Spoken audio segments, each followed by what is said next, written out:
Hello વિદ્યાર્થી મિત્રો, તમારું સ્વાગત કરું છું. આપણે લઈએ છીએ ધોરણ 10 ગણિત અને એની અંદર પ્રકરણ 12 પૃષ્ઠફળ અને ઘનફળ. એમાં આપણે સ્વાધ્યાય 12.2 એનો ત્રીજો દાખલો પહોંચ્યા છીએ, એટલે કે દાખલા નંબર 3. જો તમારા પાઠ્યપુસ્તકની અંદર પાન નંબર 148 ઉપર આ સ્વાધ્યાય 12.2 આવેલો છે અને એનો ત્રીજો દાખલો જુઓ. રકમ: ગુલાબ જાંબુમાં તેના કદના 30% જેટલી ખાંડની ચાસણી છે. ગુલાબ જાંબુની વાત છે મિત્રો, મોઢામાં પાણી નથી આવી ગયું ને? દરેક ગુલાબ જાંબુનો આકાર નળાકારના બંને છેડે અર્ધગોલક લગાવ્યા હોય એવો છે. જો આકાર કેવો આપ્યો છે? નળાકાર અને બંને છેડે અર્ધગોલક. એટલે આપણે આવી રીતના લઈએ કે નળાકાર અને બંને છેડે અર્ધગોલક લગાવ્યો હોય એવો આકાર છે. એની કુલ લંબાઈ 5 સેન્ટીમીટર. આ જે લંબાઈ છે એ 5 સેન્ટીમીટર છે.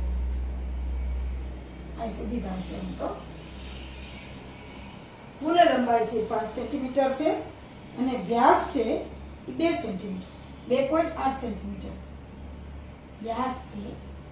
2.8 સેન્ટીમીટર. હવે નળાકાર અને અર્ધગોલક છે, એનો વ્યાસ 2.8 સેન્ટીમીટર છે. નળાકાર અને અર્ધગોલક નો વ્યાસ 2.8 સેન્ટીમીટર છે. તો એની ત્રિજ્યા, કારણ કે બે સરખું જ હશે, નળાકાર અને અર્ધગોલકનો વ્યાસ સરખો છે, તો નળાકાર અને અર્ધગોલક ની ત્રિજ્યા r બરાબર, આપણને ખબર છે કે વ્યાસ ભાગ્યા 2 કરીએ તો ત્રિજ્યા આવે, એટલે કે 2.8 ના છેદમાં 2 સેન્ટીમીટર. એટલે કે નળાકાર અને અર્ધગોલક ની ત્રિજ્યા r બરાબર 2.8 ભાગ્યા 2, 28 ભાગ્યા 2 એટલે 14 28, એટલે 1.4 સેન્ટીમીટર થાય. હવે નળાકારની ઊંચાઈ લઈએ તો કુલ ઊંચાઈ 5 સેન્ટીમીટર છે. નળાકારની ઊંચાઈ આપણે લેવી હોય તો બે બાજુ અર્ધગોલક છે, એનો વ્યાસ છે 2.8 છે, પણ બે બાજુના અર્ધગોલકની ત્રિજ્યા આપણે કુલ ઊંચાઈમાંથી બાદ કરીએ તો નળાકારની ઊંચાઈ આપણને મળે. જો નળાકારના અર્ધગોલકની ત્રિજ્યા 1.4 સેન્ટીમીટર છે. નળાકારની ઊંચાઈ માટે કુલ ઊંચાઈ છે એમાંથી આ બાજુ 1.4, આ બાજુ 1.4 છે ત્રિજ્યા છે અર્ધગોલકની બાદ કરવી પડે.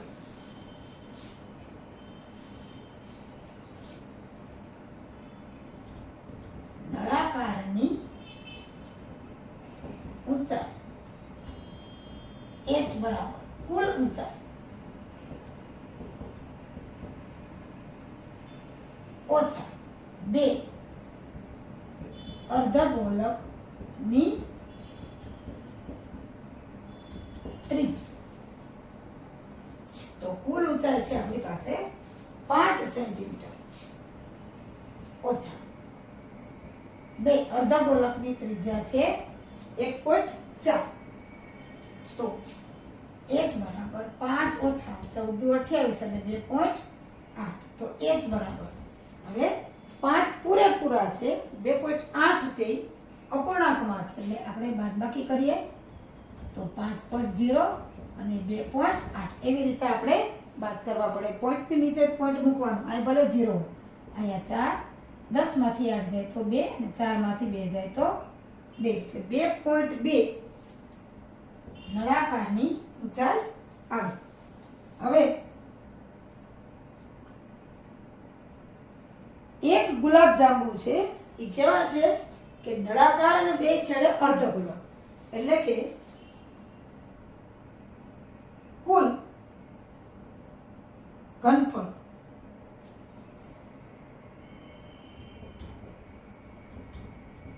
ગુલાબ જાંબુનું ઘનફળ શું થશે તો કે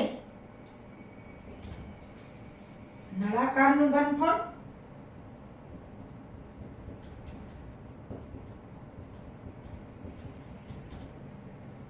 અને વત્તા 2 અર્ધગોલકનું ઘનફળ.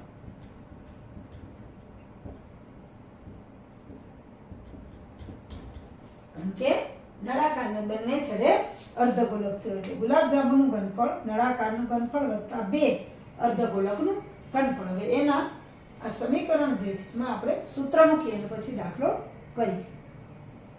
હવે એક ગુલાબજાંબુનું ઘનફળ બરાબર નળાકારનું ઘનફળ અને વત્તા 2 અર્ધગોલકનું ઘનફળ. એક ગુલાબજાંબુનું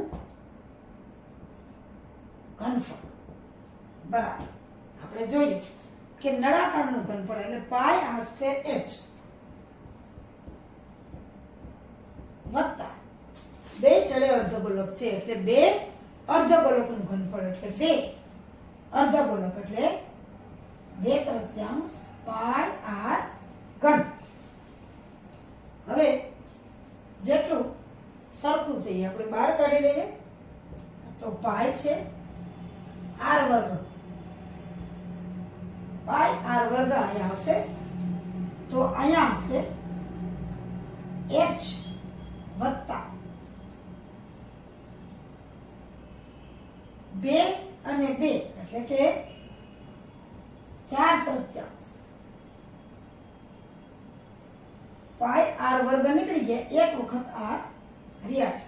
જુઓ ગુણાકાર કરી લ્યો પાઈ r સ્ક્વેર h વત્તા 2 દુ 4 ના છેદમાં 3 પાઈ r વર્ગ નીકળી ગયા 2 વખત r નીકળી ગયા એક વખત છે. આપણને ખબર છે r એટલે 1.4 છે અને h આ નળાકાર છે એની ઊંચાઈ છે એ 2.2 છે એ આપણે કિંમતમાં મૂકી દઈએ.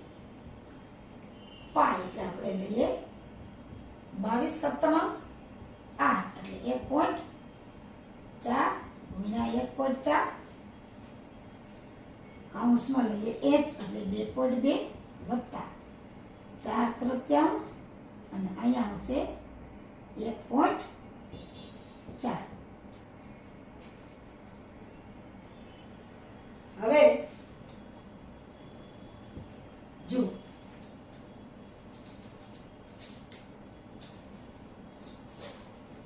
7 છે આ 1.4 છે 7 દુ 14 આપણને ખબર છે પણ પોઈન્ટ છે એ ધ્યાન રાખવાનું છે એટલે 7 અને 1.4 આ 0.2 આવે 7 દુ 14 પણ એક આંકડા પછી પોઈન્ટ એક આંકડો આપણે એક જ આંકડો છે એટલે 0 પોઈન્ટ એટલે 22 ગુણ્યા 0.2 ગુણ્યા 1.4.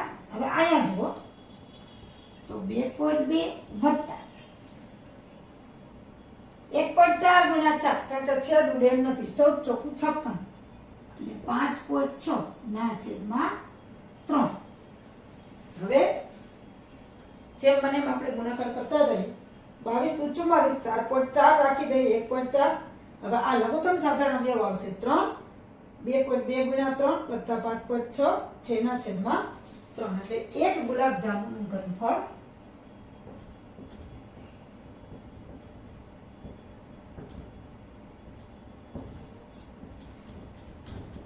બરાબર જો આને ભેગા કરું છું 22 ગુણ્યા 0.2 એટલે 22 દુ 44 પણ એક આંકડા પછી પોઈન્ટ એક આંકડા પછી પોઈન્ટ એટલે એટલું ઓછું થઈ જાય ગુણ્યા 1.4. હવે જુઓ 22 ના છેદમાં કાંઈ નથી જ્યારે અહીંયા 5.6 ના 5.6 ના છેદમાં 3 છે 3 લઘુત્તમ સાધારણ અવયવ અને 2.2 ગુણ્યા 3 એટલે 22 તેરી 66 એટલે 6.6 વત્તા આ 5.6 અને છેદમાં 3. હવે 4.4 ગુણ્યા 1.4 ગુણ્યા આનો સરવાળો કરી નાખીએ 6.6 અને 5.6 6 12 નો બગડો વધી આવીએ 6 ને 7, 7 ને 5 12 એટલે 12.2 અને આ બધાયના છેદમાં 3. આવું એક ગુલાબ જાંબુનું ઘનફળ આપણને કીધું છે. આપણે સાદુરૂપ આપીએ એની પહેલા જુઓ, આવા 45 ગુલાબ જાંબુમાં કેટલી ચાસણી હશે? આવા 45 ગુલાબ જાંબુ. આ શું છે? એક ગુલાબ જાંબુનું ઘનફળ. આપણે જોઈએ છીએ 45 ગુલાબ જાંબુ, એટલે આને ગુણ્યા 45 કરીએ તો લખીએ કે 45 ગુલાબ જાંબુનું ઘનફળ બરાબર. આ જે ઘનફળ છે એને 45 વડે ગુણી નાખવાના. એટલે 45 ગુણ્યા પછી આખે આખું રકમ 4.4 1.4 12.2 એના છેદમાં 3. હવે જુઓ, ઉપર 45 છે, અહીંયા 3 છે. ઘડિયા આવડતા હોય તો છેદ ઉડી શકે. 15 તેરી 45, અહીંયા 3, અહીંયા 15, એટલે કે 45 ગુલાબ જાંબુનું ઘનફળ શું આવ્યું? તો કે 15 ગુણ્યા 4.4 ગુણ્યા 1.4 ગુણ્યા 12.2. હવે આપણને કીધું છે, સાદુરૂપ અત્યારે કરીએ તોય થાય, પણ હજી આગળ કીધું છે કે ગુલાબ જાંબુનું જે કદ છે એમાં 30% જેટલી ખાંડની ચાસણી છે. તો આપણે ખાંડની કેટલી ચાસણી હશે એ જ જોવાનું છે. તો 30% એટલે આને ગુણ્યા 30/100 એટલી ખાંડની ચાસણી છે. એટલે બધું આપણે 45 ગુલાબ જાંબુનું ઘનફળ આપણે શોધ્યું. પાછું લખીએ આપણે 45 ગુલાબ જાંબુનું ઘનફળ કેટલું આવ્યું હતું? તો કે 15 ગુણ્યા 4.4 ગુણ્યા 1.4 ગુણ્યા 12.2 આટલા સેન્ટીમીટર ઘન. કે ઘનફળ હંમેશા સેન્ટીમીટર ઘનમાં. હવે આપણને કીધું છે રકમમાં કે ગુલાબ જાંબુમાં તેના કદના 30% જેટલી ખાંડની ચાસણી છે. તો ખાંડની ચાસણીનું ઘનફળ, ખાંડની ચાસણીનું ઘનફળ તો શું થાય? આ જે ગુલાબ જાંબુ છે એના ઘનફળના 30%, 45 ગુલાબ જાંબુના ઘનફળના 30%. બરોબર સમજો. 45 ગુલાબ જાંબુનું ઘનફળ આટલું છે, 15 ગુણ્યા 4.4 ગુણ્યા 1.4 ગુણ્યા 12.2 સેન્ટીમીટર ઘન. હવે ખાંડની ચાસણીનું ઘનફળ આપણને કીધું છે કે કેટલી ખાંડની ચાસણી હશે. તો ખાંડની ચાસણીનું ઘનફળ તો કે 45 ગુલાબ જાંબુ છે એનું જે ઘનફળ છે એના 30%. એટલે કે ખાંડની ચાસણીનું ઘનફળ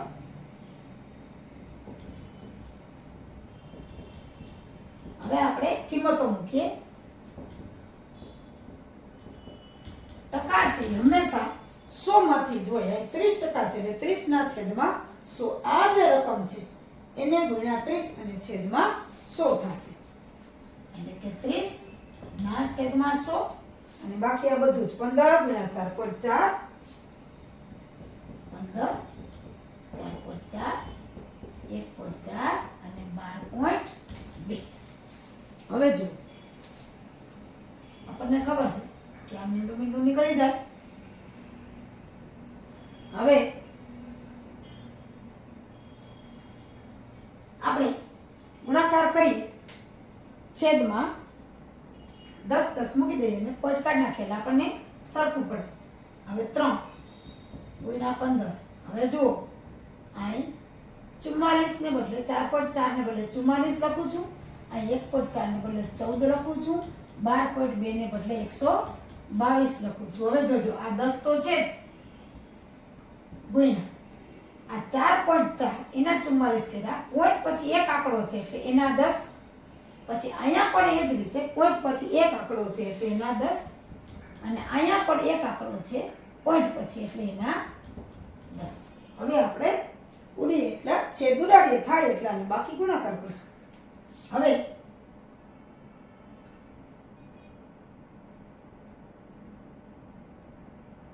5 ગુણ્યા 2 એટલે કે 10 અને 5 તેરી 15. હવે 2 છે 22 દુ 44. હવે આ 10 10 ને 10 છે બે આવશે પણ છેદમાં 5 5 આવશે. 5 આમાં ક્યાંય હવે એમ નથી એટલે છેદમાં આપણે 10 10 રાખીએ તો છેલ્લે જેવી રીતે અહીંયા પોઈન્ટ કાઢીને મીંડું મૂક્યું એકડું 10 10 10 મૂક્યું એવી રીતે 10 કાઢીને પોઈન્ટ મૂકી દઈશું. એ આપણને સહેલું પડશે. હવે આને ભેગા કરીએ 3 ગુણ્યા 3 એટલે 3 તેરી 9 અને 22 14 122 ના છેદમાં 1 2 3 10 ગુણ્યા 3 10 ગુણ્યા 10 એટલે 1000. હવે બધાનો ગુણાકાર કરી અને ડાબી બાજુથી 1 અને 3 મીંડા છે એટલે 3 આંકડા પછી આપણે પોઈન્ટ મૂકી દઈશું. હવે 9 ગુણ્યા 22 કરીએ અને ઉપરથી લઈએ એટલે 122 ગુણ્યા 14 અહીં સાઈડમાં કરીએ 122 ગુણ્યા 14 મીંડું જુઓ ગુણાકાર 2 1 2 2 1 2 1 4 દુ 8 4 દુ 8 ને 4 1 4 એટલે આવ્યા 8 8 ને 10 ની શૂન્ય વધી 1 4 ને 3 7 અને 1 એટલે કે 17 0 8 ગુણ્યા. હવે એને કરીએ 22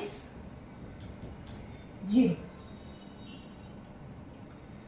તો 8 દુ 16 આ મીંડું છે લાવી જશે 7 દુ 14 ના 4 વધી આવી 1 2 1 2 ની 1 3 8 દુ 10 અરે 8 દુ સોરી 16 7 દુ 14 ના 4 વધી આવી 1 7 1 2 1 2 ની 1 3 6 6 ને 1 7 4 ને 1 5 4 ને 3 7 અને 3. હવે એને હજી એક બાકી છે 9. હવે 9 6 54 ના 4 વધી આવી 5 9 7 63 64 65 66 67 68 ને 8 વધી આવી 6 9 5 45 45 ને 6 51 નો એકડો વધી આવી પાછી 5 તો 9 7 63 63 ને 5 64 65 66 67 ને 68 ના 8 વધી આવી 6 9 તેરી 27 ને 6 28 29 30 31 32 અને 33 કેટલા આવ્યા કે 3 3 8 1 8 અને 4 ના બધાયના છેદમાં છે 1000. તો એકડો 3 મીંડા છે. અહીંયા જે આપણે પ્રક્રિયા કરી કે પોઈન્ટ કાઢી અને છેદમાં 10 મૂક્યો એની ઉલટી પ્રક્રિયા આમાં કરી લઈએ એટલે આ છેદમાં 1000 છે એ કાઢી અને એકડો અને 3 મીંડા છે એટલે ડાબી બાજુથી 1 3 આંકડા પછી પોઈન્ટ મૂકીએ 1 2 ને 3 એટલે કે 338.184 આટલા સેન્ટીમીટર ઘન. હવે જો 338.184 એવા આપણને ખબર છે કે આપણે પોઈન્ટ પછી 5 અથવા 5 થી વધારે હોય તો એક આંકડો ઉમેરી દેવાય અને 5 અથવા 5 થી ઓછા હોય 5 અથવા 5 થી વધારે હોય તો એક આંકડો અહીં ઉમેરાય પણ 5 થી ઓછા હોય તો એને આપણે અવગણી શકીએ એટલે કે એ મૂલ્યમાં ન લઈએ તો પણ ચાલે.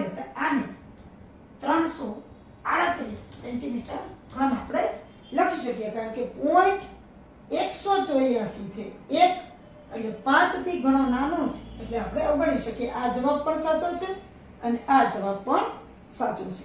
તો ખાંડની કેટલી ચાસણી હશે તો કે ગુલાબ જાંબુમાં 338 સેન્ટીમીટર ઘન જેટલી ખાંડની ચાસણી હશે. ગુલાબ જાંબુમાં 338 સેન્ટીમીટર ઘન ચાસણી છે. 338 સેન્ટીમીટર ઘન ખાંડની ચાસણી હશે. આ જવાબ પણ સાચો જ છે કે 338.184 સેન્ટીમીટર ઘન પણ પોઈન્ટ 1 છે એટલે આપણે એને અવગણીએ છીએ આ જવાબ પણ સાચો છે, આ જવાબ પણ સાચો છે. એટલે કે ગુલાબજાંબુમાં 338 સેન્ટીમીટર ઘન જેટલી ચાસણી હશે. હવે આપણને જો ગુલાબજાંબુનો આકાર આપ્યો હતો કે નળાકાર બે છે ને અર્ધગોલક છે, એનું ઘનફળ કાઢ્યું. પછી આવા 45 ગુલાબજાંબુ છે એટલે એક ગુલાબજાંબુનું ઘનફળ કાઢીને એને 45 વડે ગુણી નાખ્યા. ત્યાર પછી આપણને કીધું કે ગુલાબજાંબુમાં તેના કદના 30% ચાસણી છે. એટલે ખાંડની ચાસણીનું ઘનફળ શોધવા માટે ગુલાબજાંબુના ઘનફળના 30% લીધા. ટકા હંમેશા 100 માંથી જ હોય, આપણને ખબર છે. અને 30% છે એટલે 30/100 અને પછી આપણે સાદુરૂપ આપ્યું. ખાસ કરીને ગુણાકાર અને છેદ જ્યાં ઉડે છે ત્યાં ખાસ ધ્યાન રાખવાનું છે. આપણને એમ થાય કે છેદ ઉડાડવામાં તકલીફ છે એટલે પોઈન્ટ કાઢી અને છેલ્લે એકડો અને 10, 10, 1000, 100 એવી રીતે મૂકી અને ફરી પાછા એ છેદમાં એકડો અને જેટલા મીંડા હોય એ કાઢી અને ડાબી બાજુથી જેટલા મીંડા હોય એટલા પછી આપણે પોઈન્ટ મૂકીએ તો ઝડપથી દાખલો છે એ ગણી શકીએ છીએ અને સરળતાથી આપણે જવાબ મેળવી શકીએ છીએ.